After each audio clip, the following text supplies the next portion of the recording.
Francúzsky senát dal zelenú sledovaniu prostredníctvom kamier a mikrofónov na telefónoch. Obama navrhuje digitálne otlačky prstov na boj proti dezinformáciám. Aby sme vedeli, čo je pravda a čo nie. Mercedes zamyká rýchlejšiu akceleráciu za ročný poplatok $1200. Rodičia sú zdesení maskou na stlmenie plaču detí. Je to nechutné. Ako chce Bill Gates hacknúť počasie, aby nás zachránil pred vyhnutím?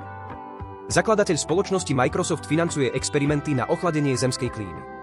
Sú však bezpečné. Bill Gates financoval výskum geneticky modifikovaných kliešťov hovädzieho dobytka.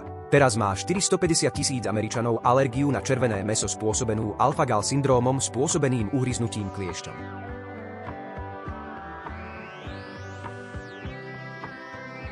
Bill Gates hovorí, že výrobky z falošného mäsa budú nakoniec veľmi dobré. Ľudia zostali znechutení, keď sa dozvedeli, ako sa vyrábajú vegetariánske klobásy. Organizácia Spojených národov nariadila bankám na celom svete, aby začali vydávať povinné digitálne preukazy totožnosti všetkým zákazníkom a odmietli poskytovať služby všetkým, ktorých táto globalistická organizácia považuje za nevyhovujúcich alebo zaradených na čiernu listinu. Chceli by ste svoje dieťa začipovať? 11-ročná dcéra Wendy Duvalovej má byť vybavená týmto sledovacím zariadením. Pomôže to však udržať ju v bezpečí? Mikročip možno nedostanete vy, ale podľa odborníkov vaše deti áno. Svetové ekonomické fórum nariadilo vláde USA, aby do roku 2025 násilne zabavila farmy a spálila milióny kusov dobytka. Bidenov špeciálny prezidentský vyslanec pre klímu, bývalý senátor John Kerry, vyhlásil zákrok proti súkromne vlastneným farmám a že nastal čas nasledovať Holandsko v boji proti zmene klímy.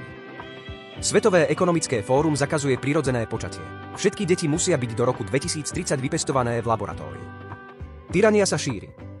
Globálna elita Svetového ekonomického fóra teraz podniká kroky na kontrolu genetického materiálu každého dieťaťa, ktoré sa narodí na svete v budúcich generáciách. Svetové ekonomické fórum hovorí, že ak sa chcete podieľať na živote spoločnosti, CBDC musia byť implantované pod vašu kožu. Svetové ekonomické fórum vyhlásilo, že všetci občania musia mať v blízkej budúcnosti implantovaný mikročip CBDC, aby sa mohli plne zapojiť do spoločnosti a vykonávať základné činnosti, ako je nákup potravín a vody. Vízia budúcnosti Organizácie spojených národov, vrcholový orgán a digitálny preukaz totožnosti, ktorý bude vládnuť nám všetkým.